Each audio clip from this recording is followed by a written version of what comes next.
I always thought raising my daughter with unconditional love would eventually fill her heart with gratitude. But I never imagined the girl I sacrificed everything for would secretly take out a substantial life insurance policy on me, then plan something so horrific that I cannot even explain now. What she didn't know was I'd already discovered that something, and though the chances were grim, I could save myself. But what was she planning? And more importantly, what led her to do this? "Mom, I just transferred $275,000 to your account," I heard Olivia say as she called me that Tuesday afternoon. Her voice sounded light and cheerful, the same sweet tone she'd mastered since childhood whenever she wanted something. "Make sure you get yourself some nice things for the trip. Maybe a new swimsuit. That lake house has amazing views." I gripped the phone tighter, keeping my voice steady. "That's so thoughtful, sweetheart. I can't wait for our little getaway." "Me neither." "It's been ages since we had quality time together," she continued with practiced enthusiasm. "Oh, and I've already packed all the essentials: sunscreen, hiking gear, those water shoes you like." "You've thought of everything," I replied, trying to mask the heaviness in my chest. I almost ended the call there, but something made me linger. "Love you, Olivia." "Love you too, Mom. Gotta run. Ethan's calling on the other line," she said hurriedly, disconnecting without a moment's pause. Just as the call ended, I heard it, muffled but unmistakable, her voice on the line. Finally got the old lady to accept the money. Then came Ethan's deeper tone, slightly distorted, but clear enough. "Perfect. Once the policy activates tomorrow, we're all set for the tragic accident." My hand trembled as I slowly lowered the phone. The daughter I'd raised for 38 years had just revealed who she truly was, not realizing I was still on the line. In that moment, every cherished memory between us crystallized into something brittle and false. I sat frozen in my living room, my mind racing through decades of memories as I tried to make sense of what I'd just heard. This wasn't the first time Olivia had disappointed me, but nothing had prepared me for this level of calculated betrayal. From the time she was young, Olivia had always been driven by self-interest. When she needed money for that private art school in New York, I liquidated my retirement fund. When her first gallery failed, I mortgaged my house. When Ethan proposed, I paid for a wedding that rivaled celebrity celebrations, all because she insisted it would help her networking. "Mom, you just don't understand how connections work in my world," she'd say whenever I questioned her extravagance. "This is an investment in our future." Our future. It was always our future when she needed something, as though my sacrifices were merely down payments on some shared success she'd eventually bring home. After Olivia married Ethan 3 years ago, her visits became increasingly rare. Phone calls dwindled to monthly check-ins, usually when they needed something. I told myself she was busy building her art career and adjusting to married life. I made excuses for her absence at holidays, her forgotten birthday calls. "She's under so much pressure with the new gallery opening," I'd tell my friends who noticed her absence. I became expert at hiding my disappointment, masking my loneliness with busy volunteer work and gardening. Last Christmas, Olivia surprised me with an invitation to spend the holiday at their new Manhattan apartment. For 3 days, she and Ethan were uncharacteristically attentive, asking about my health, my finances, my will. I should have recognized the sudden interest for what it was, not reconnection, but reconnaissance. And now, this lakehouse invitation. The pieces were finally falling into place, forming a picture too painful to contemplate but impossible to ignore. The doorbell rang the very next morning, startling me from my sleepless haze. After spending the night alternating between tears and anger, I'd finally reached a strange, calm clarity. I brushed my hair, composed my face, and opened the door to find Olivia and Ethan standing there with broad smiles. "Surprise visit?" Olivia exclaimed, her designer handbag swinging as she stepped forward to embrace me. "We thought we'd come help you pack for the trip." I returned her hug mechanically, noting how she barely pressed against me, a performance rather than an embrace. Ethan stood behind her, holding a glossy shopping bag, his practiced smile never quite reaching his eyes. "How thoughtful," I said, ushering them inside. "I wasn't expecting you until tomorrow." "We just couldn't wait," Ethan replied, handing me the bag. We brought you some special vitamins and supplements. For energy, you know. The lakehouse is at higher elevation, and we want to make sure you're feeling your best. I accepted the bag while studying their faces. They were both so beautiful. Olivia with her auburn hair styled in perfect waves. Ethan with his chiseled features and tailored clothes. A picture-perfect couple, like something from a luxury magazine. And like most glossy images, their warmth was all surface, no substance. You two are always thinking of everything, I said, placing the bag carefully on the side table without looking inside. Olivia glanced around my modest home with barely concealed distaste. Mom, we were also thinking, this house is getting to be a lot for you to maintain alone. The stairs, the yard work, the property taxes, Ethan added smoothly. It might make sense to consider downsizing, or maybe even moving in with us temporarily while we find you something more suitable. I nodded thoughtfully, as if considering their suggestion. That's certainly something to think about. But first, let's focus on our vacation, shall we? Would you like some tea? As I moved to the kitchen, I didn't miss the quick, satisfied glance they exchanged behind my back. After an hour of strained conversation filled with their thinly veiled inquiries about my finances, Olivia and Ethan finally left, promising to pick me up early the next morning for our trip. I locked the door behind them, leaning against it with exhaustion. The house felt eerily quiet, as if it too sensed the betrayal unfolding within its walls.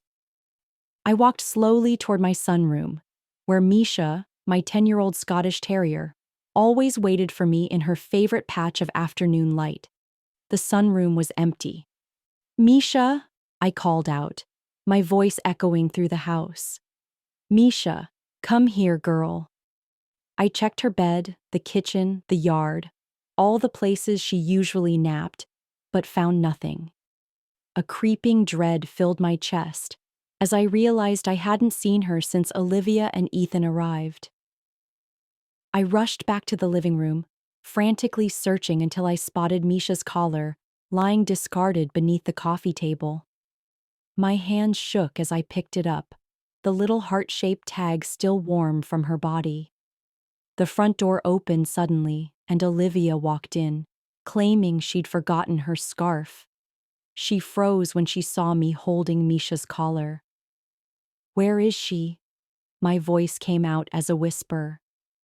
Olivia's face shifted, annoyance flickering across her features before settling into practiced concern. Oh, Ethan took her to that shelter across town. We didn't want to upset you, but really, Mom, a dog at your age? She's always underfoot. And what if you tripped? Plus, you won't need her with us around more. The casual cruelty of it, disposing of a beloved companion of 10 years as if she were nothing but an inconvenience, hit me like a physical blow. You had no right, I said, my voice finally finding its strength. Misha isn't yours to give away. Olivia rolled her eyes, dropping all pretense. She's just a dog, Mom. Honestly, you're being dramatic. The shelter will find her a nice home with children who'll appreciate her more than an empty nester. Something inside me that had been bending for years finally snapped. This wasn't just about money anymore. This was about my life, my companion, my home, my dignity. In that moment, watching my daughter's cold dismissal of my pain, I made my decision. The moment Olivia left, I grabbed my car keys and drove straight to the shelter she'd mentioned. My hands gripped the steering wheel so tightly my knuckles turned white, but I forced myself to stay calm. I needed to think clearly now. The shelter receptionist confirmed my fears. Ethan had indeed surrendered Misha less than an hour ago, claiming she was a stray.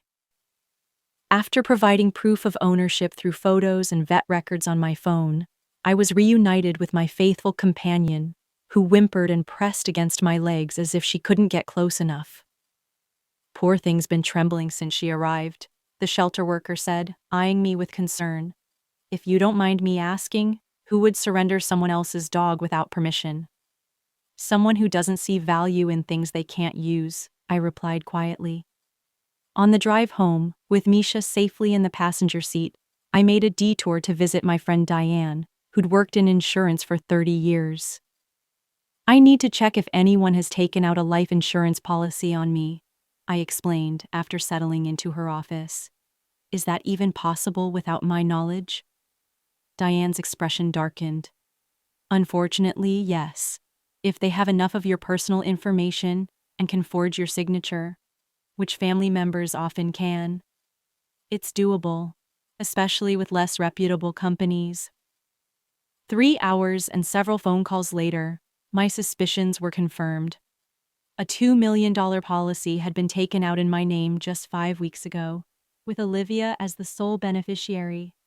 The policy had a surprisingly specific clause covering accidental drowning. The lakehouse, I whispered. Diane squeezed my hand. Janet, this is serious. You should go to the police. I shook my head slowly.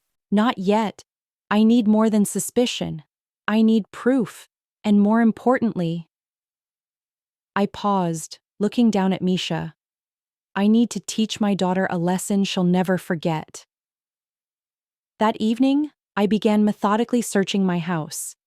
In the guest bathroom, hidden behind the detachable panel of the air vent, I found what I was looking for: a small bottle of unmarked sedatives.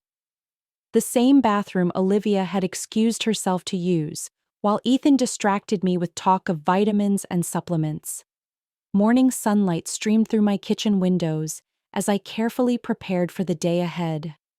Misha watched from her bed in the corner, her dark eyes following my movements with renewed vigilance since yesterday's ordeal.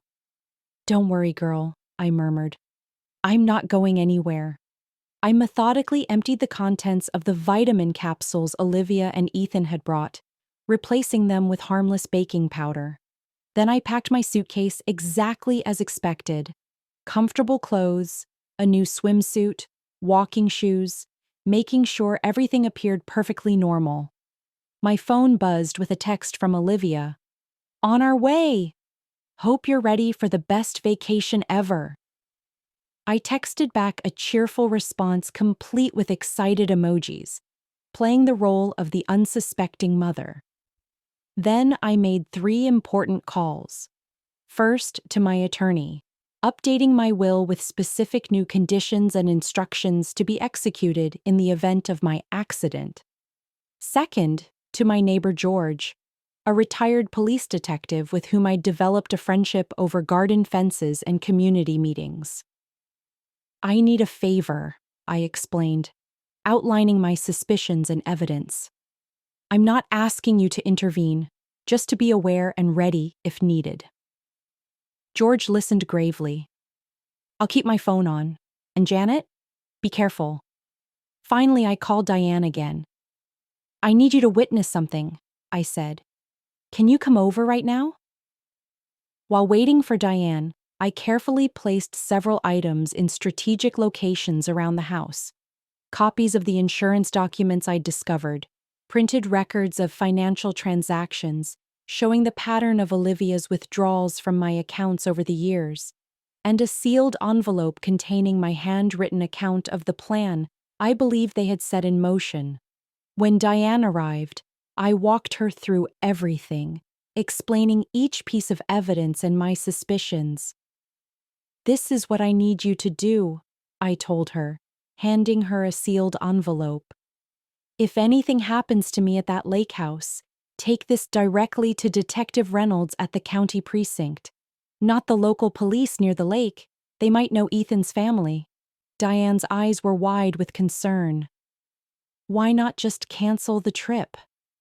I smiled grimly. Because I need to know how far they're willing to go. And they need to learn that some lessons come with consequences.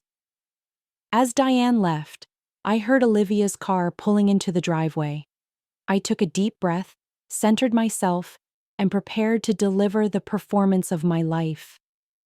The 3-hour drive to Cedar Lake was filled with Olivia's non-stop chatter about her art gallery and Ethan's boasting about his latest financial ventures. I played my part perfectly. The adoring mother, smiling and nodding at all the right moments, asking appropriate questions about their seemingly perfect life. "You've been taking those supplements we gave you, right, Mom?" Ethan asked casually as we turned onto the winding road that led to the lakeside properties. "Every morning with breakfast," I lied smoothly. "They really do seem to help with my energy." Olivia beamed at me from the front passenger seat. "That's great. Make sure to take one before our boat ride tomorrow. The water can be a bit choppy, and we wouldn't want you getting seasick." I noticed how she emphasized boat ride while exchanging a quick glance with Ethan. Their plan was becoming clearer by the minute.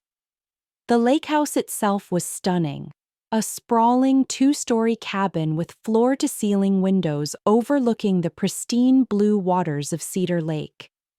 Mountains framed the horizon, and a private dock extended into the water, where an elegant motorboat was moored. "Beautiful, isn't it?" Ethan said, watching my reaction carefully. "My family's owned this property for generations, knows every inch of this lake." "Including all the deep spots," Olivia added with a strange smile. "Parts where you could just disappear." I suppressed a shudder and forced admiration into my voice. "It's absolutely breathtaking. How fortunate we are to spend time here together." As Ethan carried our bags inside, Olivia linked her arm through mine, guiding me toward the deck. "We've planned everything, Mom," she said, her voice dripping with artificial sweetness. "Boat ride tomorrow, hiking the day after, and plenty of relaxation in between." I squeezed her arm gently. "You've always been such a planner, sweetheart, just like when you were little, organizing your tea parties down to the last detail." Something flickered in her eyes. Perhaps a moment of genuine reminiscence, or maybe just impatience for what was to come. That evening over dinner, I accepted a single glass of wine, pretending to sip while actually letting it sit untouched. I needed complete clarity for what was coming. Olivia and Ethan, however, drank liberally, growing more relaxed and careless with each glass. Morning arrived with a perfect blue sky reflected in the still waters of Cedar Lake. I'd slept lightly, one ear always alert for any movement in the hallway outside my bedroom. Just before dawn, I'd heard whispers, Olivia and Ethan conferring in hushed, urgent tones that stopped abruptly when I deliberately creaked a floorboard. At breakfast, Olivia was unusually attentive, refilling my coffee, insisting I try the blueberry pancakes she'd made specially. "And don't forget your supplement," she reminded me, sliding a glass of water and one of the capsules toward me. "We want you feeling your best for our boat ride." I palmed the capsule while pretending to swallow it, a trick I'd practiced in my bathroom mirror. "These really do help. I feel more alert already." Ethan checked his watch. "Water will be calm this morning, perfect for cruising out to Osprey Island." "Osprey Island?" I asked innocently. "Small, uninhabited island about 30 minutes out," he explained, his casual tone belied by the intensity in his eyes. "Very private. Great for swimming."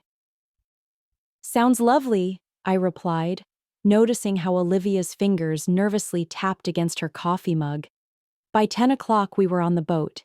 Ethan handled it expertly, guiding us across the lake's glassy surface while pointing out landmarks. Olivia sat beside me, increasingly fidgety as we moved farther from shore.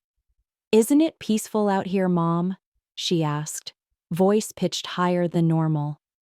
"So quiet. So far from everything."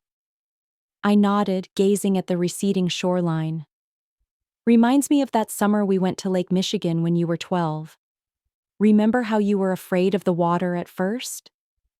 "I remember," she said softly, a strange conflict crossing her face. Ethan cut the engine as we approached a tiny rocky island with a single gnarled pine tree at its center. The sudden silence was heavy with anticipation.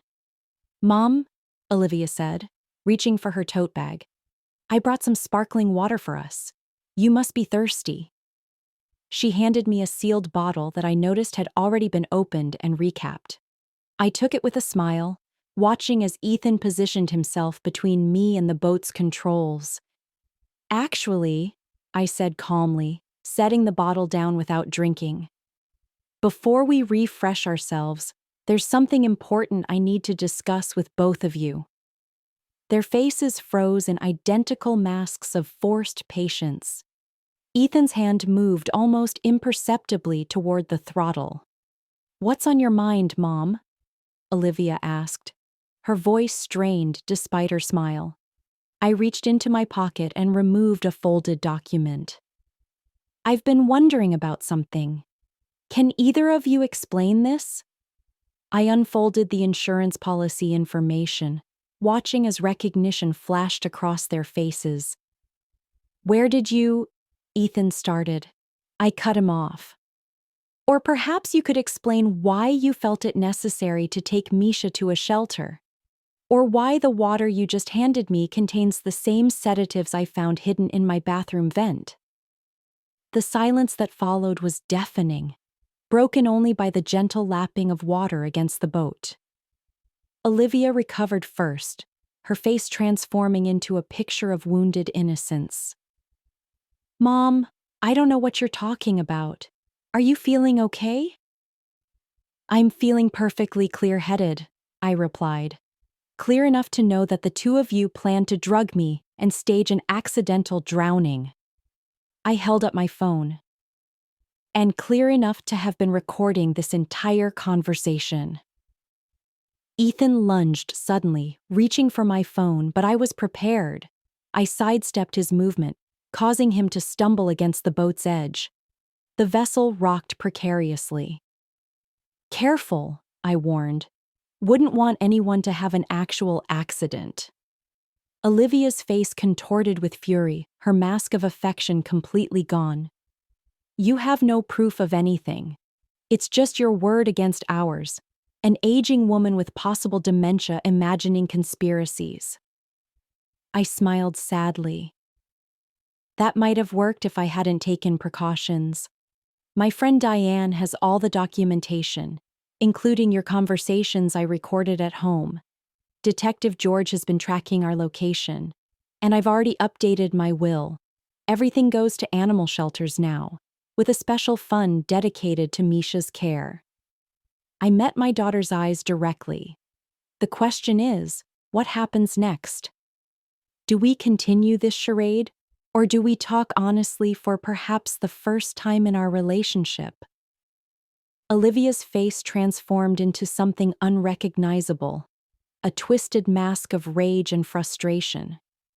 She glanced at Ethan, who stood frozen, calculating their options. "You've always been like this," she hissed finally. "Controlling, manipulative, making me feel like I owe you for simply being my mother." "Is that how you justify planning my death?" I asked quietly. "By painting yourself as the victim?"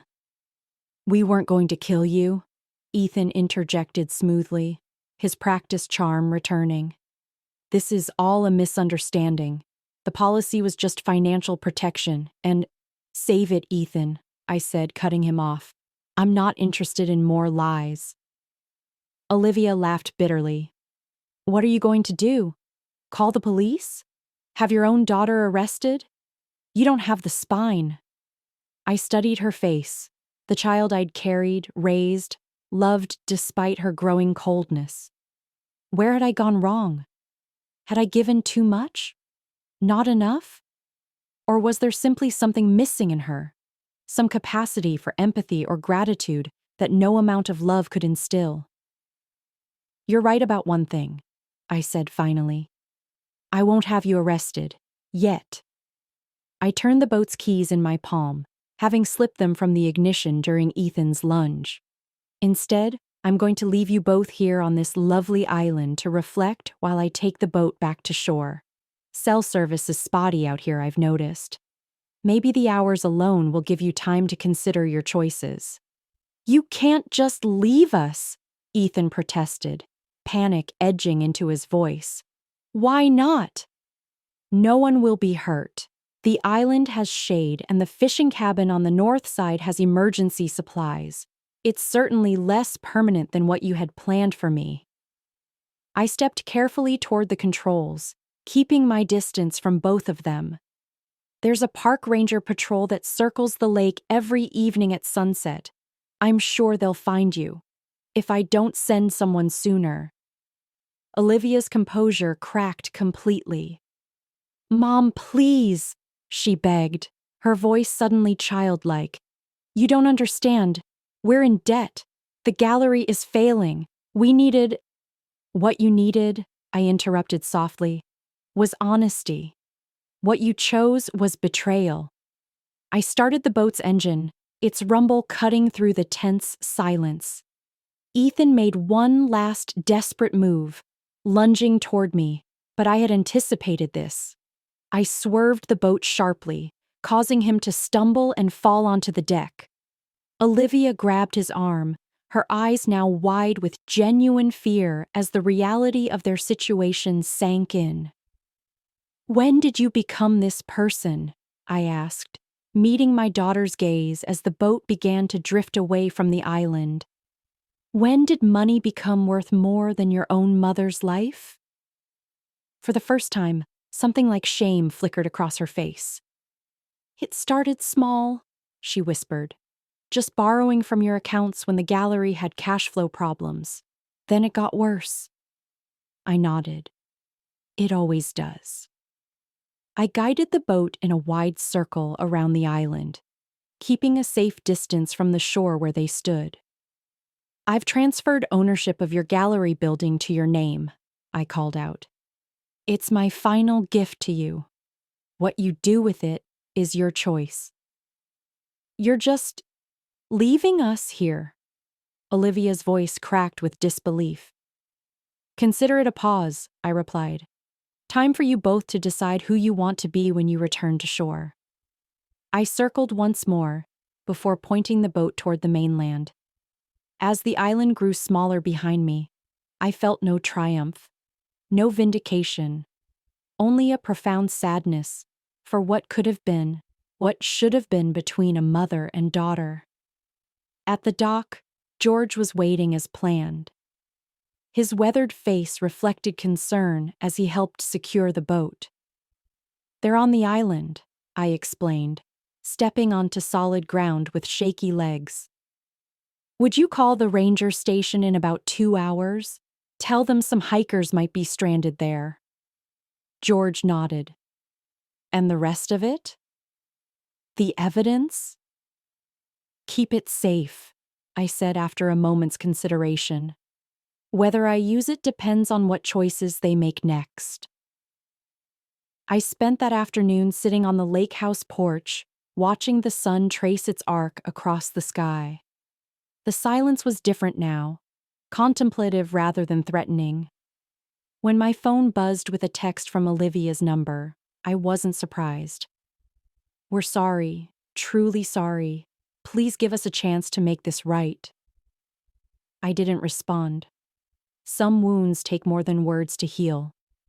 6 months passed like the turning of seasons, bringing changes I never anticipated. After returning to shore that evening, Olivia and Ethan were subdued, humbled in a way I'd never seen before. There were no dramatic apologies or tearful reconciliations, just a silent acknowledgement that something fundamental had shifted between us. I moved out of my house the following week, not because they pressured me, but because I finally recognized my need for a fresh start. I found a charming cottage near the community garden where I'd been volunteering, with plenty of yard space for Misha to explore. The insurance policy was canceled. The legal documents recording their scheme remained sealed in my attorney's office, a safety measure rather than a threat. At Diane's insistence, I joined a local photography club, something I'd always wanted to try, but had never made time for. During our second meeting, I met Richard, a retired architect with kind eyes and a patient manner. He asked thoughtful questions about my photographs and seemed genuinely interested in my responses. "The light in this one," he said, pointing to my image of sunrise over the garden. "It shows such hope." Hope. Such a simple word for such a complex emotion. Olivia called occasionally, her voice tentative, stripped of its usual demands. She was selling the gallery, she told me, starting something smaller, more authentic. Ethan had moved out. She was seeing a therapist. "I don't expect forgiveness," she said during our most recent conversation. "But I want you to know I'm trying to understand what happened to me, to us." I didn't offer easy absolution, but I didn't close the door either. "Understanding is a good place to start," I told her. "Sometimes healing begins not with grand reunions, but with small, honest moments. A text message with no agenda, a photograph shared, a boundary respected." Today, as I sit on my cottage porch with Misha dozing at my feet and Richard working quietly on his sketches beside me, I feel a peace I hadn't known was possible. My phone lights up with a message, Olivia asking if she might visit next weekend, alone. "What do you think?" I ask Richard, showing him the message. He squeezes my hand gently. "I think second chances are rare and precious. But so are you, Janet. Whatever you decide, remember that your happiness matters too." I look out at my garden, where late autumn flowers still bloom despite the approaching winter. "I think," I say slowly, "I'll invite her for tea. Just tea for now. Small steps." Richard nods, understanding without needing more words. The betrayal will always be part of our story, a scar that won't fully fade. But perhaps it doesn't have to be the end of our story. Perhaps, with time and truth, and carefully rebuilt trust, it could instead mark the beginning of something more authentic between us.